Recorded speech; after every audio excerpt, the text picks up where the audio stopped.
And fresh from handing down his pre-election budget, Josh Frydenberg joins me live now at the desk.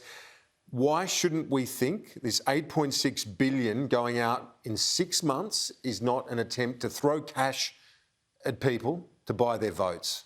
Well, Kieran, the number one topic of discussion around the kitchen tables of Australia right now is cost of living pressures. And near the top of that list is the higher fuel prices at more than $2 a litre. Now, government has within its power the ability to reduce the excise. And that's what we've done substantially tonight, cutting it by half. And that money will flow through to the Bowser and therefore to the pockets of Australians. And for many Australians... will it? It will. But you can't be sure of that. Well, because one day's fluctuation on the oil price could swallow that up. But what I can tell you is that by cutting the excise, there you will see the fuel price, the petrol price, more than 22 cents lower than what it otherwise would be. Now, you're right that international oil prices are very volatile. In fact, a barrel of oil has gone up by 50% since the start of the pandemic. But what we have done is take action within our responsibility around the excise to help deliver for Australian families because we've heard them. You can't guarantee it's going to be cheaper because you're not in control of the international oil price. But I can tell you... You could swallow it up in the fluctuation. Well, but as you would appreciate, when you cut the fuel excise in half, that's more than 22 cents that doesn't have to be paid by the petrol company, and therefore doesn't have to be passed on to the consumer. You're going to pay a $1,500 payment to low and middle income earners as of July 1. We know there are inflationary pressures already in the system. The budget forecasting 4.25% inflation for the next financial year. Is this dangerous in that context of inflation? Because you could be handing it out with one hand and the RBA through interest rates and the banks take it with the other. Kieran, these are temporary, they're targeted and they're responsible measures. The cut to the fuel excise, according to Treasury, will actually reduce inflation, decrease inflation by 1/4 percentage point. The total package that we're talking about here is less than 0.5% of GDP. So you have to keep into perspective and in context what we have done today compared to the size of the economy. Treasury have factored in to their forecasts, including for that inflation rate of 4.25%, these measures, and they say that inflation will fall to 3% in the next year. So it's not risky, given the high inflation we see internationally. We're seeking to get the balance right here, Kieran.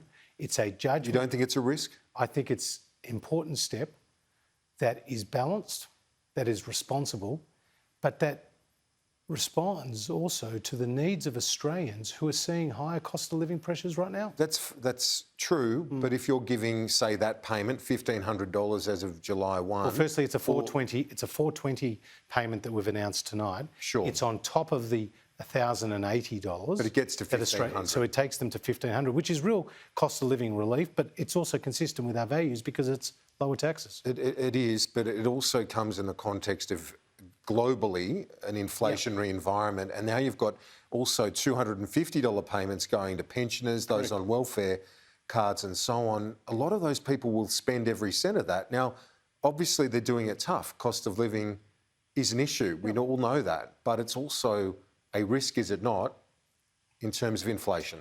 So what we've sought to do here is to bank the vast majority of the revenue upgrades that have come from a stronger economy, more people being in work, fewer people on welfare, to the bottom line. So that improves by more than $100 billion by the end of the forward estimates. That's a very significant improvement to the bottom line. And what I said is that's the fastest and strongest and largest improvement to the budget bottom line in over 70 years.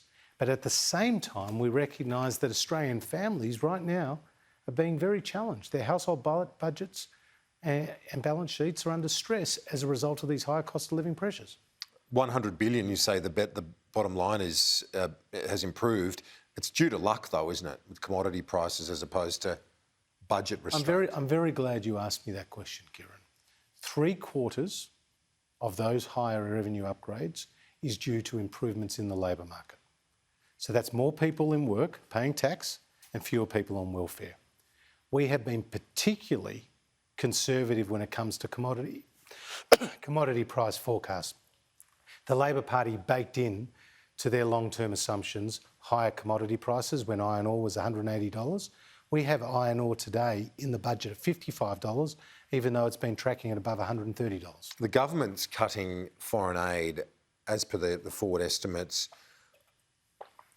Is there any wonder the Solomon Islands is open to China's embrace? Well, that's actually not true. What we've increased in this budget... In real terms, is there an increase in foreign aid? Well, the aid budget is $4.5 billion, what we're saying. There's no increase. There's some temporary support of about $500 million and there's $4 billion of base funding. And what you'll find is about $1 billion of that $4 billion is going into the Pacific. And that includes Papua New Guinea, Solomon Islands. There's no increase in it. And you can see the Solomon Islands open to China's embrace. Has the government been negligent on that? Well, who was there recently when there was domestic unrest in the Solomon Islands? It was the Australian government that was quick on So the they should ground. be grateful for what they get? No, we are important partners for the Solomon Islands as they are important partners for us. The Prime Minister and I and the rest of the National Security Committee and indeed the government are very concerned about these reports about China extending their influence in the Solomon Islands.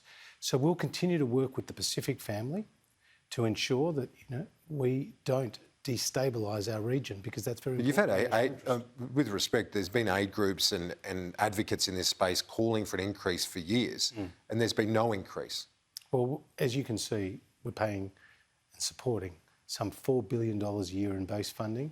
We've been there through COVID with more than $500 million of additional support, and we recognise that this is not only the right thing to do, but it's also very much in Australia's interest. It absolutely is. Now, something else that is in our interest is defence spending, aged care spending, NDIS. These are all massive spends, and they're all going to grow. Now, you told me during the week that there's no finish line in politics and in the budget. There's no finish line. If you win the election, will you look at reform to grow the funding envelope to pay for those things? Because at the moment, I read this budget, I can't see where the money comes from. Well, what you can see, firstly, is an improvement to the bottom line. What you can also see from this budget is that our economy is now more than 3% bigger than it was going into COVID. That can't be said about other countries. Sure, but you've got things like nuclear subs that aren't even funded here. But where do you get the money? But Kieran, the first where's the revenue? Kieran, the first thing to say is we have a $270 billion defence capability plan. So we've actually ensured that the money is available to invest in those. In that defence procurement. And as I outlined in the speech, we're actually building air warfare destroyers here in South Australia, and we're putting them in the water. That didn't happen under the Labor Party. We're maintaining combat vehicles in Queensland, and we're putting parts on the F-35s in Western Sydney, and they are now in the air. We've got a fantastic story to tell about lifting defence spending from its lowest level since 1938 under Labor to now tracking 2% and beyond. And we've got we are growing the economy, and that's why important investments like the regions tonight will help generate growth and jobs. We've only got 20 seconds left, but you finished the speech with "we delivered, we delivered, we delivered." That's fine. In many respects, you have. But what's the vision? Where's the vision in this? So what I outlined tonight was immediate cost of living relief now, but also a long-term economic plan to create jobs. And just to pick out one issue, we identified 4 regions as economic frontiers for Australia, from the Hunter in New South Wales to the Pilbara in Western Australia to Middle Arm in the Northern Territory to North and Central Queensland with the Burdekin. These are the areas that are going to supercharge growth. Treasurer, big day for you. I appreciate you making some time. Thank you.